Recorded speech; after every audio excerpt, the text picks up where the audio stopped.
घर में घुसिए, गोली मारो सालों को, गोली मारो सालों को, ಪಾಕಿಸ್ತಾನ घर वालों को ದಯಮಾಡಿ ನೀವು ಪಾಕಿಸ್ತಾನವನ್ನು ನುಗ್ಗಿ ಇವತ್ತು ಭಯೋತ್ಪಾದನೆ ಮಾಡಿರ್ತಕ್ಕಂಥ ಈ ದೇಶದಲ್ಲಿ ಅಮಾಯಕರನ್ನ 26 ಜನನ ಏನು ಕೊಂದಿದ್ದಾರೆ. ಅವ್ರ ಪರವಾಗಿ ರಾಹುಲ್ ಗಾಂಧಿ ಅವರು, ಸೋನಿಯಾ ಗಾಂಧಿ ಅವರು, ಮಲ್ಲಿಕಾರ್ಜುನ ಖರ್ಗೆ ಅವರು, ವಿಶೇಷವಾಗಿ ಸನ್ಮಾನ್ಯ ಸಿದ್ದರಾಮಯ್ಯ ಅವರು, ಡಿ.ಕೆ. ಶಿವಕುಮಾರ್ ಅವರು, ನಾವೆಲ್ಲರೂ ನಿಮ್ ಜೊತೆ ಇದ್ದೀವಿ. 140 ಕೋಟಿ ಜನ ತಮ್ಮ ಜೊತೆ ಇದೆ. ದಯಮಾಡಿ ಪಾಕಿಸ್ತಾನ ಒಳಗಡೆ ಹೋಗಿ ನುಗ್ಗಿ ಅವ್ರನ್ನ ಮನೆಯಲ್ಲಿಂದ ಹೊರಗೆ ಕರೆದು ಅವ್ರು ಹೊಡಿತಕ್ಕಂಥ ಕೆಲಸ ತಾವು ಮಾಡ್ಬೇಕಂತ ಈ ಸಂದರ್ಭದಲ್ಲಿ ಹೇಳಿ 2 ಮಾತನ್ನು ಮುಗಿಸ್ತೇನೆ. ಜೈ ಹಿಂದ್, ಜೈ ಕರ್ನಾಟಕ.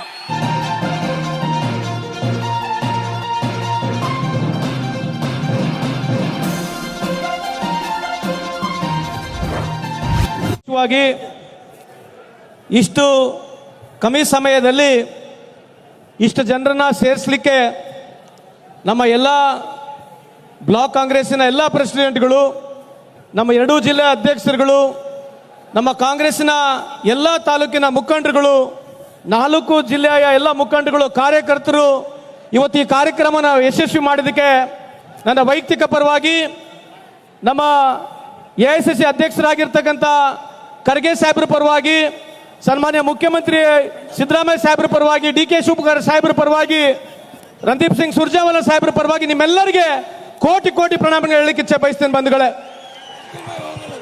ಈ ಒಂದು ಸಮಾರಂಭದ ವೇದಿಕೆ ಮೇಲೆ ಆಸೀನರಾಗಿರ್ತಕ್ಕಂಥ ನಮ್ಮ ಪಕ್ಷದ ಅಧ್ಯಕ್ಷರಾಗಿರ್ತಕ್ಕಂಥ ಈ ದೇಶದ ಮುತ್ಸದಿ ರಾಜಕಾರಣಿ ಆಗಿರ್ತಕ್ಕಂಥ ಮಲ್ಲಿಕಾರ್ಜುನ ಖರ್ಗೆ ಸಾಹೇಬ್ರವರೇ, ರಾಜ್ಯದ ಮುಖ್ಯಮಂತ್ರಿಗಳು, ನನ್ನ ತಂದೆ ಸಮಾನಾಗಿರ್ತಕ್ಕಂಥ ಸನ್ಮಾನ್ಯ ಸಿದ್ದರಾಮಯ್ಯ ಸಾಹೇಬ್ರವರವರೇ, ನಮ್ಮ ಪಕ್ಷದ ಅಧ್ಯಕ್ಷರು, ಕರ್ನಾಟಕ ರಾಜ್ಯದ ಉಪಮುಖ್ಯಮಂತ್ರಿ ಆಗಿರ್ತಕ್ಕಂಥ ಸನ್ಮಾನ್ಯ ಡಿ.ಕೆ. ಶಿವಕುಮಾರ್ ಸಾಹೇಬ್ರವರೇ, ಈ ಒಂದು ಸಮಾರಂಭದಲ್ಲಿ ಪಾಲ್ಗೊಂಡಿರ್ತಕ್ಕಂಥ AICCಯ ಜನರಲ್ ಸೆಕ್ರೆಟರಿ ಆಗಿರ್ತಕ್ಕಂಥ ರಣದೀಪ್ ಸಿಂಗ್ ಸುರ್ಜೇವಾಲಾ ಸಾಹೇಬ್ರವರೇ, ವೇದಿಕೆ ಮೇಲೆ ಆಸೀನರಾಗಿರ್ತಕ್ಕಂಥ ಹಿರಿಯರು, ಆತ್ಮೀಯರಾಗಿರ್ತಕ್ಕಂಥ H.K. ಪಾಟೀಲ್ ಸಾಹೇಬ್ರವರೇ, ತಂಗಡಿಗೆ ಅವರೇ, ಈ ಒಂದು ಸಮಾರಂಭದಲ್ಲಿ ಪಾಲ್ಗೊಂಡಿರ್ತಕ್ಕಂಥ ಎಲ್ಲ ನಮ್ಮ ಕಾಂಗ್ರೆಸ್ ಪಕ್ಷದ ಮುಖಂಡರುಗಳೇ, ಸಚಿವರುಗಳೇ, ಶಾಸಕರೇ, ಈ ಒಂದು ಸಮಾರಂಭದಲ್ಲಿ ಪಾಲ್ಗೊಂಡಿರ್ತಕ್ಕಂಥ ಎಲ್ಲ ಅಣ್ಣ ತಮ್ಮಂದಿರ, ಅಕ್ಕ ತಂಗಿಯಂದ್ರೆ ಹಾಗೂ ಸ್ನೇಹಿತ ಮಿತ್ರರು ಹಾಗೂ ಪತ್ರಿಕಾ ಹಾಗೂ ಮಾಧ್ಯಮ ಸ್ನೇಹಿತರೆ,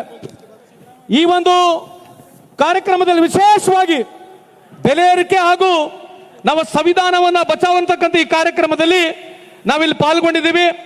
ನಾನು ಜಾಸ್ತಿ ಸಮಯನ ತಗೊಳಕ್ ಹೋಗೋದಿಲ್ಲ, ಕೇವಲ 5 ನಿಮಿಷದಲ್ಲಿ ನಾನು ಮಾತನಾಡಲಿಕ್ಕೆ ಇಚ್ಛೆ ಬಯಸ್ತೀನಿ. ಇವತ್ತು ವಿಶೇಷವಾಗಿ ಬಾಬಾ ಸಾಹೇಬ್ ಅಂಬೇಡ್ಕರ್ ಕೊಟ್ಟಿರ್ತಕ್ಕಂಥ ಆರ್ಟಿಕಲ್ 14, ಇವತ್ತು ಆರ್ಟಿಕಲ್ 14ನಲ್ಲಿ ಎಲ್ಲರಿಗೆ ವಿಶೇಷವಾಗಿ ಈ ದೇಶದಲ್ಲಿ ಈಕ್ವಾಲಿಟಿ ಬಿಫೋರ್ ಲಾ ಅಂತ ಹೇಳ್ತೀವಿ. It guarantees equality to every 140 crore Indian citizens. ಹೆಚ್ಚಾಗಿ article 19 right to speech, right to freedom ಅಂತ ಏನ್ ಹೇಳ್ತೀವಿ. Article 32 it is the heart and soul of this constitution. Article 32ನಲ್ಲಿ ದೇಶದ ಸಂವಿಧಾನದಲ್ಲಿ ಇರ್ತಕ್ಕಂಥ ಎಲ್ಲ ಹಕ್ಕುಗಳು ನಮಗೆ ಸಿಗಬೇಕು. ಸಿಗಲಿಲ್ಲ ಅಂತಂದ್ರೆ ನಾವು ಸುಪ್ರೀಂ ಕೋರ್ಟ್ನ ಬಾಗಿಲಕ್ಕೆ ಹೋಗ್ತಕ್ಕಂಥ ಈ ಒಂದು ಆರ್ಟಿಕಲ್ 32 ವಿಶೇಷವಾಗಿ ಭಾರತ ದೇಶದಲ್ಲಿ ಇದು ಸನ್ಮಾನ್ಯ ಬಾಬಾ ಸಾಹೇಬ್ ಅಂಬೇಡ್ಕರ್ ಕೊಟ್ಟಿರ್ತಕ್ಕಂಥದ್ದು ತಮ್ಮ ಗಮನಕ್ಕೆ ಇರಲಿ ಅಂತ ಈ ಸಂದರ್ಭಕ್ಕೆ ಕೇಳಲಿಕ್ಕೆ ಬಯಸ್ತೇನೆ. ಎಲ್ಲರಿಗಿಂತ ಹೆಚ್ಚಾಗಿ ಆರ್ಟಿಕಲ್ 45 ಇವತ್ತೇನು ರೈಟ್ ಟು ಎಜುಕೇಶನ್ ಅಂತ ನಾವು ಮಾತನಾಡ್ತಾ ಇದೀವಿ, ಇದು ತಂದಿರತಕ್ಕಂಥದ್ದು ಈ ಸಂವಿಧಾನದಲ್ಲಿ. ಎಲ್ಲರಿಗಿಂತ ಹೆಚ್ಚಾಗಿ ಮಾಧ್ಯಮ ಸ್ನೇಹಿತರಿದ್ದಾರೆ, they want to change article 142. ಇವತ್ತು ಆರ್ಟಿಕಲ್ 142 ನಲ್ಲಿ ಯಾವುದೇ ಒಂದು ಪಾರ್ಲಿಮೆಂಟ್ ನಲ್ಲಿ ಸ್ವೇಚ್ಛೆಯಿಂದ ಕೇಂದ್ರ ಸರ್ಕಾರ ತೀರ್ಮಾನವನ್ನು ಮಾಡಿದ್ರೆ ಅದು ಸರಿಯಿದೆ ಅಲ್ಲ ತಪ್ಪಿದೆ ಅಂತ ಹೇಳಿ ಸುಪ್ರೀಂ ಕೋರ್ಟ್ ನಿರ್ಣಯ ಮಾಡತಕ್ಕಂಥ ಶಕ್ತಿ ಆರ್ಟಿಕಲ್ 142 ನಲ್ಲಿದೆ. ಯಾವಾಗ ಬಿಜೆಪಿ ಅವರಿಗೆ ಅನುಕೂಲ ಆಗುತ್ತೆ, ಸುಪ್ರೀಂ ಕೋರ್ಟ್ನ ವಾತಾವರಣ ವಿಶೇಷವಾಗಿ ಅವರು ಕೊಟ್ಟಿರ್ತಕ್ಕಂಥ ವರ್ಡಿಕ್ಟ್ಗಳು ಅವ್ರ ಪರವಾಗಿದ್ದಾಗ ಸುಪ್ರೀಂ ಕೋರ್ಟ್ನ ಏನು ಜಡ್ಜ್ಮೆಂಟ್ ಇದೆ ಅದ್ರ ಪರವಾಗಿ ಮಾತನಾಡ್ತಾರೆ. ಯಾವುದೇ ಒಂದು ಜಡ್ಜ್ಮೆಂಟ್ ಕೇಂದ್ರ ಸರ್ಕಾರದ ಬಿಜೆಪಿಯ ನರೇಂದ್ರ ಮೋದಿ ಸಾಹೇಬರ ಸರ್ಕಾರ ವಿರುದ್ಧ ಆದಾಗ ಇವತ್ತು ಸುಪ್ರೀಂ ಕೋರ್ಟ್ನ ವಿರುದ್ಧವಾಗಿ ಮಾತನಾಡ್ತಾ ಇದ್ದಾರೆ. ಇವತ್ತು ಆರ್ಟಿಕಲ್ 142 ನ ಚೇಂಜ್ ಮಾಡಲಿಕ್ಕೆ ಪ್ರಯತ್ನ ಆದ್ರೆ ಬೇರೆ ಎಲ್ಲ ನಮ್ಮ ಹಕ್ಕುಗಳನ್ನ ಮುಟ್ಟುಗೊಳಿಸ್ತಕ್ಕಂಥ ಕೆಲಸ ಮುಂದೆ ಬರ್ತಕ್ಕಂಥಲ್ಲಿ ಬಿಜೆಪಿಯ ಸರ್ಕಾರ, ಕೇಂದ್ರ ಸರ್ಕಾರ ಆ ನಿಟ್ಟಿನಲ್ಲಿ ಯೋಚನೆ ಮಾಡ್ತಾ ಇದೆ, ಆ ನಿಟ್ಟಿನಲ್ಲಿ ಮಾತನಾಡ್ತದೆ. ಅದಕ್ಕಾಗಿ ಇವತ್ತು ವಿಶೇಷವಾಗಿ ಖರ್ಗೆ ಸಾಹೇಬರು ಡೆಲ್ಲಿಯಿಂದ ಇಲ್ಲಿಗೆ ಬಂದು ಇದ್ರ ಬಗ್ಗೆ ಮಾಹಿತಿಯನ್ನು ಕೊಡಬೇಕು. ಇಡೀ ದೇಶದ ಜನರು ಇದ್ರ ಬಗ್ಗೆ ಅರ್ಥ ಮಾಡ್ಕೋಬೇಕು. ಸಂವಿಧಾನದಲ್ಲಿರ್ತಕ್ಕಂಥ ಹಕ್ಕನ್ನ ನಾವೆಲ್ಲ ಪ್ರತಿಪಾದನೆ ಮಾಡಬೇಕು, ಅದ್ರ ಪರವಾಗಿ ಹೋರಾಟ ಮಾಡಬೇಕಂತಕ್ಕಂಥದ್ದು ಈ ಕಾರ್ಯಕ್ರಮ. ಇವತ್ತು ನಾವು ಜಸ್ಟಿಸ್ ಬಗ್ಗೆ, ಈಕ್ವಾಲಿಟಿ ಬಗ್ಗೆ, ಲಿಬರ್ಟಿ ಬಗ್ಗೆ, ಫ್ರಟರ್ನಿಟಿ ಬಗ್ಗೆ ಈ ದೇಶದಲ್ಲಿ ನಾವು ಮಾತನಾಡ್ತಾ ಇದೀವಿ ಬಂಧುಗಳೇ. ಇದು ಸಂವಿಧಾನದ, ನಾನು ಕೇವಲ ಕೆಲವು ಅಂಶಗಳನ್ನ ಮಾತನಾಡಿದ್ದೀನಿ, ಇದನ್ನೆಲ್ಲ ನಾವು ಉಳಿಸ್ಕೊಂಡು ಹೋಗ್ಬೇಕು. ಅದಕ್ಕಾಗಿ ಇವತ್ತು ಸಮರ್ಪಕವಾಗಿ ಇಡೀ ಕರ್ನಾಟಕ ರಾಜ್ಯದಲ್ಲಿ ದೇಶಾದ್ಯಂತ ರಾಹುಲ್ ಗಾಂಧಿ ಅವರು ಭಾರತ್ ಜೋಡೋ ಅಂತ ಕಾರ್ಯಕ್ರಮ ಮುಖಾಂತರ ಅರಿವನ್ನು ಮೂಡಿಸಲಿಕ್ಕೆ ಪ್ರಯತ್ನ ಮಾಡ್ತಾ ಇದ್ದಾರೆ. ತಮಗೆಲ್ಲ ಗೊತ್ತಿದೆ ಬಂಧುಗಳೇ.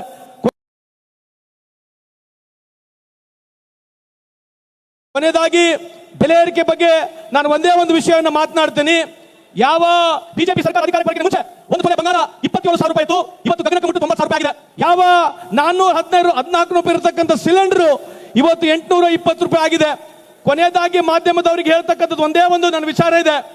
2004ರಿಂದ 2014 ಇಸ್ವಿವರೆಗೆ ಕೇಂದ್ರದಲ್ಲಿರ್ತಕ್ಕಂಥ ಮನಮೋಹನ್ ಸಿಂಗ್ ಸರ್ಕಾರ, ಶ್ರೀಮತಿ ಸೋನಿಯಾ ಗಾಂಧಿ ಅವರ ಸರ್ಕಾರ ಏನು $102 ನಾವು ಆಯಿಲ್ ಬ್ಯಾರೆಲ್ ನ ಖರೀದಿ ಮಾಡ್ತಾ ಇದ್ವಿ. $102 ನಾವು ಆಯಿಲ್ ಬ್ಯಾರೆಲ್ ನ 10 ವರ್ಷದ ಅವಧಿಯಲ್ಲಿ ನಾವು ಖರೀದಿ ಮಾಡಿದ್ವಿ. $102 ಖರೀದಿ ಮಾಡಿ ನಾವು 55ರಿಂದ 60 ರೂಪಾಯಿಗೆ ಡೀಸೆಲ್ ಪೆಟ್ರೋಲ್ ಅನ್ನು ಕೊಟ್ವಿ. ಏನು ಕಾರಣ ಅಂತಂದ್ರೆ ಸೋನಿಯಾ ಗಾಂಧಿ ಅವರ ಸರ್ಕಾರ, ಮನಮೋಹನ್ ಸಿಂಗ್ ಅವರ ಸರ್ಕಾರ 90,000 ಕೋಟಿ ಸಬ್ಸಿಡಿ ಕೊಡ್ತು. ಇವತ್ತು ಕಳೆದ 11 ವರ್ಷದ ಅವಧಿಯಲ್ಲಿ ಬಿಜೆಪಿಯ ಸರ್ಕಾರ, ನರೇಂದ್ರ ಮೋದಿ ಸಾಹೇಬ್ರ ಸರ್ಕಾರ $63 ಖರೀದಿ ಮಾಡ್ತಾ ಇದೆ. ಪತ್ರಿಕಾ ಮಾಧ್ಯಮದ ಮಿತ್ರರಿಗೆ ನೀವು ನೇರವಾಗಿ ಬಿಜೆಪಿ ಅವರಿಗೆ ಕೇಳಬೇಕು, ನೀವು $63 ಖರೀದಿ ಮಾಡ್ತಾ ಇದ್ದೀರಿ. ಇವತ್ತು ಯುಪಿಎ ಸರ್ಕಾರ, ಮನಮೋಹನ್ ಸಿಂಗ್ ಅವರ ಸರ್ಕಾರ ಕೊಟ್ಟಿರ್ತಕ್ಕಂಥ ಸಬ್ಸಿಡಿ ತಾವು ಕೊಟ್ರೆ ಇವತ್ತು ಡೀಸೆಲ್ ಪೆಟ್ರೋಲ್ ಈ ದೇಶದಲ್ಲಿ 30 ರೂಪಾಯಿಗೆ 40 ರೂಪಾಯಿ ಸಿಗ್ತಕ್ಕಂಥ ಸಾಧ್ಯತೆ ಇದೆ. ಆದ್ರೆ ಸಬ್ಸಿಡಿ ಜಾಸ್ತಿ ಕೊಡ್ತಾ ಇಲ್ಲ. ಸಬ್ಸಿಡಿ ಜಾಸ್ತಿ ಕೊಟ್ರೆ ಭಾರತ ದೇಶದಲ್ಲಿರ್ತಕ್ಕಂಥ ಅಂಬಾನಿ ಬಂಕ್ಗಳು ನಿಂತ್ಕೊಂಡು ಹೋಗ್ತವೆ. ಸಬ್ಸಿಡಿ ಜಾಸ್ತಿ ಕೊಟ್ರೆ ಈ ದೇಶದಲ್ಲಿರ್ತಕ್ಕಂಥ ಅಂಬಾನಿ ಬಂಕ್ಗಳು ನಿಂತ್ಕೊಂಡು ಹೋಗ್ತವೆ. ಅದಕ್ಕಾಗಿ ಸಬ್ಸಿಡಿ ಜಾಸ್ತಿ ಕೊಡ್ತಾ ಇಲ್ಲ. ಇಡೀ ಭಾರತ ದೇಶದಲ್ಲಿ ಕಳೆದ 11 ವರ್ಷದಲ್ಲಿ 100ಕ್ಕೂ ಹೆಚ್ಚು % ಇವತ್ತು ಎಲ್ಲಾ ದೃಷ್ಟಿಯಿಂದ ತುಟ್ಟಿಯಾಗಿದ್ರೆ, ಹೆಚ್ಚಾಗಿದ್ರೆ ಅದು ವಿಶೇಷವಾಗಿ ಈ ಡೀಸೆಲ್ ಪೆಟ್ರೋಲ್ ಕಾರಣ ಅಂತ ಈ ಸಂದರ್ಭದಲ್ಲಿ ಹೇಳಿ, ಇವತ್ತು ವಿಶೇಷವಾಗಿ ಇವತ್ತು ನಮ್ಮೆಲ್ಲ ಮುಖಂಡರುಗಳು ತಮ್ಮನ್ನ ಉದ್ದೇಶಿಸಿ ಮಾತನಾಡ್ತಾರೆ. ಮೊನ್ನೆ ತಾನೇ ಪುಲ್ವಾಮಾದಲ್ಲಿ ಆಗಿರ್ತಕ್ಕಂಥ ಈ ಒಂದು ಘಟನೆನ ನಮ್ಮ ಕೇಂದ್ರದ ನಾಯಕರಾಗಿರ್ತಕ್ಕಂಥ ರಾಹುಲ್ ಗಾಂಧಿ ಅವರು ಮೋದಿ ಸಾಹೇಬ್ರ ಜೊತೆಗಿದ್ದೀವಿ. ಮೋದಿ ಸಾಹೇಬ್ರೆ, ಇವತ್ತು ಇಡೀ ದೇಶದ 140 ಕೋಟಿ ಜನಸಂಖ್ಯೆ ತಮ್ಮ ಜೊತೆಗಿದೆ. ದಯಮಾಡಿ ತಾವು ಪಾಕಿಸ್ತಾನ ಒಳಗಡೆ ನುಗ್ಗಿ ಏನು ಆತಂಕವಾದಿಯನ್ನ ನಮ್ಮ ಭಾರತದಲ್ಲಿ ಮಾಡಿದರೆ ಅವರಿಗೆ ತೂರಿ ಮನೆ ಮನೆಗೆ ಹೋಗಿ ಹೊಡಿಬೇಕಂತ ಈ ಸಂದರ್ಭಕ್ಕೆ ಕೇಳಲಿಕ್ಕೆ ಬಯಸ್ತೀನಿ. मोदी जी, आप घर में घुसिए, गोली मारो सालों को, गोली मारो सालों को, ಪಾಕಿಸ್ತಾನ घर वालों को. ದಯಮಾಡಿ ನೀವು ಪಾಕಿಸ್ತಾನವನ್ನು ನುಗ್ಗಿ ಇವತ್ತು ಭಯೋತ್ಪಾದನೆ ಮಾಡಿರ್ತಕ್ಕಂಥ ಈ ದೇಶದಲ್ಲಿ ಅಮಾಯಕರನ್ನ 26 ಜನನ ಏನು ಕೊಂದಿದ್ದಾರೆ, ಅವ್ರ ಪರವಾಗಿ ರಾಹುಲ್ ಗಾಂಧಿ ಅವರು, ಸೋನಿಯಾ ಗಾಂಧಿ ಅವರು, ಮಲ್ಲಿಕಾರ್ಜುನ್ ಖರ್ಗೆ ಅವರು, ವಿಶೇಷವಾಗಿ ಸನ್ಮಾನ್ಯ ಸಿದ್ದರಾಮಯ್ಯ ಅವರು, ಡಿ ಕೆ ಶಿವಕುಮಾರ್ ಅವರು, ನಾವೆಲ್ಲರೂ ನಿಮ್ ಜೊತೆ ಇದ್ದೀವಿ. 140 ಕೋಟಿ ಜನ ತಮ್ಮ ಜೊತೆ ಇದೆ. ದಯಮಾಡಿ ಪಾಕಿಸ್ತಾನ ಒಳಗಡೆ ಹೋಗಿ ನುಗ್ಗಿ ಅವ್ರನ್ನ ಮನೆಯಿಂದ ಹೊರಗೆ ಕರೆದು ಅವ್ರು ಹೊಡಿತಕ್ಕಂಥ ಕೆಲಸ ತಾವು ಮಾಡ್ಬೇಕಂತ ಈ ಸಂದರ್ಭದಲ್ಲಿ ಹೇಳಿ 2 ಮಾತನ್ನು ಮುಗಿಸ್ತೇನೆ. ಜೈ ಹಿಂದ್, ಜೈ ಕರ್ನಾಟಕ.